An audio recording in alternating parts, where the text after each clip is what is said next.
Alright, what's up y'all, it's LakerFan here. As y'all can see by the title of today's video, we're ranking all the big man pie charts in tiers E through S. We're going to start from the bottom, go to the top, and I got them all randomly sorted out down here just so y'all know the order. But real quick, I do want to mention too, we did the guards video yesterday and that was a lot easier to put together just at the fact that a lot of point guards are going to be around 6'2" to 6'6", maybe even 6'5", but anyway, it's like a 4-inch height difference of, what you could do with your build. With this, there's going to be a lot of variety and a lot of different variants that you can do with these builds, so anything on this list could be 6'8" to 7'3", and I want y'all to really understand, I'm going to put the best foot forward of each build. So for instance, I'll give an example. This build right here and this build right here get away with being maybe 7 foot or 7'1", stuff like that. I don't really ever recommend to be 7'3", but you see a lot of people make this build at 7'3", whereas this build is way better off at 6'8" and nothing else. So I just want you guys to understand, or for instance this one right here I recommend to make 6'9" or 6'10". We'll explain all that as we go forward, but anyway, like I said, if y'all enjoyed the video, feel free to drop a like, sub if you're new, turn on them noties, all that good stuff, and without further ado, let's get straight into this. Also, one last thing too, if you want to leave any feedback as far as what you feel some of these builds should be and where they should be on the list, feel free to let me know your S tier build as well. And other than that, like I said, hope y'all enjoyed the video. So let's get straight into this. Coming in at the E tier, the only build that we have in the E tier is going to be the Play Sharp pie chart. Now, I feel like you've seen people like Power with this build, for instance, and it's more of like a post score variant and like kind of a hybrid where you can be a sort of ball handler and sort of post score. I don't really recommend to make it 7'3". And on top of that, you do get a nice little playmaking boost where not many centers, get the Hall of Fame playmaking badges like Dimer and Floor General and stuff like that. But at the end of the day, it's just not a very good big man build. Even if you make it like, I would say the best way to make it would really be to be 6'8", so you could get pro dribble moves on top of that and be a really like hybrid big man. Maybe the only way it would really fit in is to run 2 bigs on 2v2. I don't think this really fits at like the 2 spot, so you should really only use it at the 1 in my opinion. But anyway, like I said, not gonna give too much attention to that because I feel like this is by far the most trash big man build on the list. But like I said, if you're gonna make it, probably be around 6'8", and you could be a real hybrid. You could still dribble pretty decently. You have okay speed and then really good shooting range, obviously, on top of that. And like I said, if you just combine it with an inside big, maybe a build like this or a build like this, you could actually like get away with it pretty good. Or even a playmaking defender would be a solid pair for that. So like I said, this is more reliant on your teammate and what you play with, because as a true big man, it just doesn't function all that well. And like I said, one last thing that I want to mention with this video too, this is not the best center builds. I know the title says centers because like that just is what clicks the best, but this is also just what fits in at the big man spot the best. What could play the 3 and 3v3, the 2 and 2v2, and a little bit of like pro-am and like, taken into account with this too, but not too much. So anyway, moving along to the D tier, we have 2 builds coming in at the D tier. We got the Play Slash pie chart, and then we got the Pure Playmaker pie chart as well. So the reason I have these so low, I just feel like this build right here is better meant to be more of like a guard build in my opinion. At 6'5", it's pretty solid. You get the contact dunks, you get really good speed. I just feel like at 6'8" or anything higher than that, or even like 6'7" if you want to make it like that, and especially as like a true big man, like a 7-footer or something like that, this build is real trash. I just feel like to only have Hall of Fame playmaking badges when you're trying to run the 2 or the 3 in 2v2 or 3v3 is not going to pertain to anything. Obviously, if you wanted to go with something like that, I would say to definitely switch your pie chart up a little bit and get Hall of Fame badges somewhere else. And I just feel like we're just not going to give too much attention to this one either because it doesn't really deserve it. This right here, don't get me wrong, I'm ranking this higher than this, but it's still in the same tier and it's definitely higher than this as well. But the playmaking and slashing pie chart, I actually like this build at 6'9" or 6'8" a whole lot more than I do at like 6'5" to like 6'7". I just feel like if you can run the big man with this build right here, have solid rebounding and solid defense. The tough part about making this build though is it's just really hard to fit in defense to the pie chart if you're gonna have, if you're gonna have your shooting upgraded, because obviously this build with no shooting is gonna be real tough to deal with, or really tough for you to work with. And even at that, like, you're gonna have to really sacrifice the finishing, playmaking, and maybe even some shooting just to get any like defensive badges. That is the one struggle with this pie chart in my opinion. If you're able to get good defensive badges on it, like the 2-way slash play can get good finishing and good shooting and stuff like that, this would actually be a really good pie chart because you can do a lot. You can get contact dunks at a tall height, you can still get pro dribble moves. I personally have the build as well at 6'9", minimum wingspan, and it allowed me to get 70 plus ball control and then still get contact dunks. And it's really fun. I'll say that. It's a fun build. You can get like pro dribble moves. I made mine at small forward, so I get ankle breaker and stuff like that, and I can still hang with bigs as far as like the rebounding goes. Unfortunately, I didn't upgrade my interior defense or have any defensive badges, so I'm just kind of only able to guard rim sharps and stuff like that. But when it comes to inside bigs, it's a real struggle. With no pogo stick, no block, no interior defense, obviously that's a problem. But like I said, if you can find the right way to make this build as far as like the pie chart goes, then it can be, you know, upgraded as far as like maybe to the C tier. But anyway, moving along to the C tier, we have the finisher stretch combo. Now this right here is solely meant to be a post scorer. 7'3", nothing else. I don't recommend to make this build around 6'8" to like even 7 foot. I feel like it just doesn't pertain to pick and roll very well. It doesn't really fit that mold. I feel like the only way to truly use this is to be as a post scorer, and let me say, that is a tough thing to deal with as far as the 1v1 court goes, and sometimes even the 2v2 court. Now, like I said, the thing about this build, you can make it 7'3", super tall. The interior defense is super good. It's just you're never really gonna be able to be a mobile defender as far as like pick and roll defense goes. And on top of that too, if you get put in ISO, it's real tough, especially on twos. Like I said, this is more of a 1v1 court build right here. The interior defense is good. It's hard for slashers to deal with this. And as far as the post hooks and post fades go, mostly hooks, but as far as like the post game goes, it's so hard to contest this type of build where you got all these shooting badges working towards you, like hot start, hot zone hunter, range extender, quick draw, all working on your post hooks and post fades and all that stuff. And you got pro touch and stuff like that all activating. It's so hard to even just miss post hooks in general. And at the end of the day, it's literally almost impossible to contest them too. So anyway, moving along to the top half of this list. So we got 4 builds right here, all in the E, D, and C tier. Now, we got 6 more, and I feel like low-key this B tier is super loaded as far as how many builds I put into it, so just understand, you're seeing the majority of these builds in the B tier. So, coming in at the B tier, we have the pure stretch, we have the pure rim, and then on top of that too, we also have the pure finisher. Now, not all these builds are on the same level, but I feel like to put them anywhere other than this B tier, is kind of disrespectful or just gassing them up too much. I feel like the pure rim is probably the one that could belong in the A tier. The pure stretch definitely belongs in the B tier, and then the pure finisher, you could go either way with it. You could say it belongs in the B or maybe put it in the C. I'll break them all down. I'll go from right to left. So the pure finisher has solid shooting if you make it right. It can get 10 shooting badges. It has great finishing ability. It's a matchup nightmare, and if you can put the right defense on it too, it could still be a good like defender. It's never gonna be comp in my opinion, because it's never gonna fit on the 3v3 court. It's never really gonna be the best twos build, but you can still be solid. And on top of that, a lot of people like to use it for the rep grinding, but we're not really, pertaining that to this tier list. At the end of the day, it's tough to figure out the perfect way to make this, because personally as a slasher, I like to have some playmaking badges, but it's tough to have any playmaking badges if you want to have any shooting. And to have shooting is kind of what makes this build solid, because it actually gets 10 of them and an okay three-pointer, and you can actually hit pretty solid from the corner, or maybe even some pick and pop with this. But again, it kind of belongs in the B tier, maybe C tier, just to the fact that it's not really meta.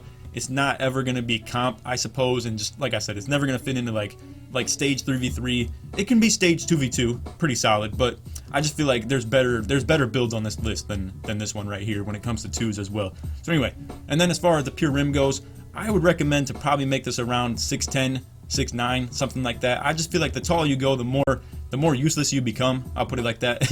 I feel like if you're to go 6'9", you are gonna feel like a true versatile, true lockdown defender. And I would maybe even say not to make it a center, but I don't know. That's kind of up to you. I feel like this build is best off at like 6'9", small forward, to be a true mobile defender, can switch on to anybody, can guard anybody. And where you go with it from there is kind of up to you. It's tough to really get the right shooting on this build if you have any playmaking. Vice versa, it's tough to have any playmaking if you have anything put into shooting.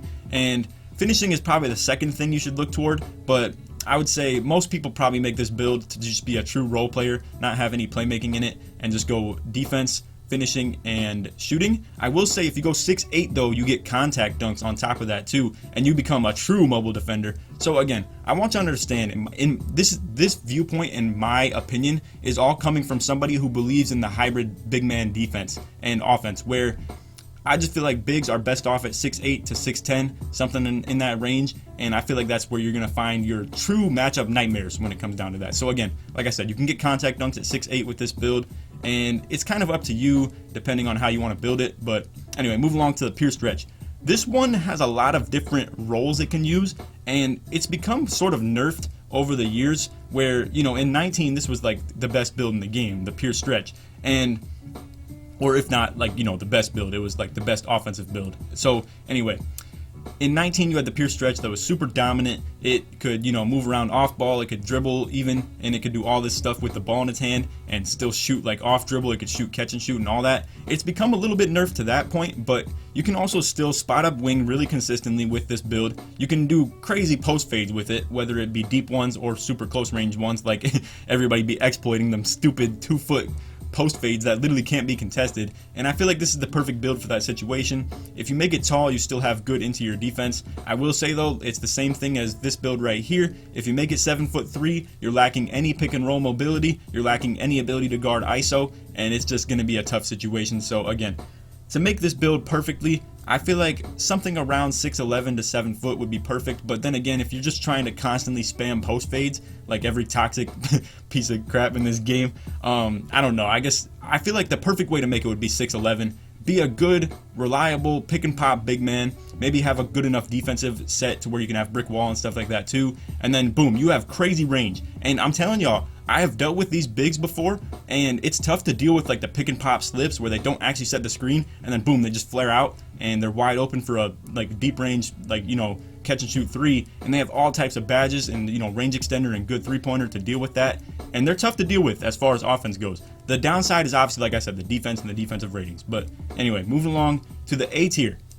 A lot of y'all may not like what I do with this, but I have my own build, the slashing defender at the A tier, and then I also have the playmaking defender at the A tier as well. So here's my reasoning for this, and I feel like this build has the highest ceiling, and if you are great with this build, it's definitely S tier, but it's very hard for a lot of people to use this build to its proper ability. And you can even make the same case for this build. If you are skilled with either of these, you can definitely be S tier with either of them. I feel like I personally have mastered this build and I kind of embody it perfectly, and I'm kind of the mascot for this build. Another person who is relatable in this build is NutDF. Y'all probably know him. He's been on the channel a couple times. So again, when you like envision the perfect way you can use these builds, I would say this one is Nut, this one is me. And I feel like if you can like play up to those standards, they're S tier as well. I couldn't put these two on the same level as the Rimsharp, and as you can tell, the Rimsharp is going to be the S tier. This is just the easiest for anybody, and I mean literally anybody, to fit in on. You will fit with any player with this Rimsharp build. You provide good defense and good shooting. The only thing you don't fit with is another Rimsharp. I'm gonna put it like that. So anything on this list, you could fit with this. Like, it's just, you can fit with anything. I'm gonna put it like that. And whether it's a guard, a big man, it fits in any situation. I would say the best way to make it on top of that is probably not to be like 7 foot or 7'1" or anything like that. Some people even make this thing 7'3", and I don't understand that in the slightest. So as we wrap this video up, we're gonna just talk about this triangle for a little bit right here. So we got the finisher defender, we got the playmaking defender, and then we got the Rimsharp. So obviously, as you can see, they're all the half defense pie charts. They all are the only ones that you can do with this. None of them have the same amount of defense. If there is one that has the same amount of defense, it's more. And these are the little triplets of the half defenders, basically. And they all have the 3 different variants where it's shooting, playmaking, and finishing on top of the defense. So it's really cool how it like kind of comes full circle like that, and these are the 3 best ones in my opinion. And I feel like it's not even close either. Like anything down here, it doesn't really compare in my opinion. These ones are like far behind. And then, like I said, the B tier are like the mid tier ones where they're like okay bigs, and if you use it properly, you can be still really good with it. But the C tier ones are like kind of the meh, like situational ones, like the post score right here. These are kind of like tough to use just in the first place anyway. If you have playmaking in your build, it's tough to make it work unless you're this build right here that gets contact dunks, can shoot, and freaking play great defense. It's not even realistic how good this build is. And like I said, if you reach all the capabilities of this build, it's the best build in the game no matter what. Like, if you just can shoot, can finish, can get yourself open, and play good defense with this build, it's definitely top tier, because this one is a lot more capped out. it's definitely meant more for like the role players who are only good at two things, whether that be, you know, to shoot and to defend. Basically, you have no capabilities of doing anything when it comes to playmaking. You rarely are gonna get any contested finishes. It's a good like wide open dunker, I suppose, if you will. But and then this build right here, it takes a lot of IQ in my opinion when it comes to the pick and roll game with it, because me personally, I'm gonna speak from my experience. It takes a lot of knowledge when it comes to the pick and roll game, because if you're just going to sit there and hold B all game, your guard's going to get double teamed. If you're not slipping in the right situations, you're not using this build to its best ability. The best way to use this, in my opinion, would be to run with somebody that has flashy passer too. You get crazy takeover, and with slash takeover, that thing goes insane. And on top of that too, it can still be a very good hybrid playmaker type build. Or if you want to go with the non-playmaking at all and just upgrade shooting, you still get around 6 to 7 shooting badges too. So it can be good in two different ways. I like to use it in the playmaker sense, to where I can like actually do a little bit with my dribble moves and get myself open for like the dunks and stuff. And the gold quick first step, it shows, it's very noticeable. And like I said, all three of these can be S tier. And when they're all three on S tier, where you're like a very skilled player, I feel like it doesn't make sense to really go with this rim sharp, because you can make things happen yourself as well with either of these two builds. With this one, you can't really make things happen yourself. You have to be a true role player, but the fact of the matter is, it's the perfect role player build. So anyway, I hope y'all enjoyed the video. If you did, feel free to drop a like, sub if you're new, turn on them noties, all that good stuff. Leave some feedback. Like I said, let me know what your S tier build is, or if you have multiple ones, if you are of the belief that all three of these fit into the S tier and there's literally no A tier build, or maybe the A tier is only the pure rim, something like that. Just let me know what you would change about this list. Tell me what you think the worst build is too. I feel like we should all be in unison with this, that it's by far the worst. And I know a lot of y'all were like, you know, getting mad about me putting this build very low as far as the point guards go. So a lot of you are probably going to be mad as far as like, you know, the big men go as well. But still, I just feel like, anyway, we're not going to give too much light on that. Anyway, I hope y'all enjoyed the vid. If you did and you made it to the very end of the vid, put big man in the comments to show your support that you made it all the way through and made it to the very end of this video. I know this is a little bit longer one as well, but anyway, I hope y'all enjoyed. If you did, feel free to drop a like, sub if you're new, turn on them noties, all that good stuff. And other than that, take it easy, man. Peace.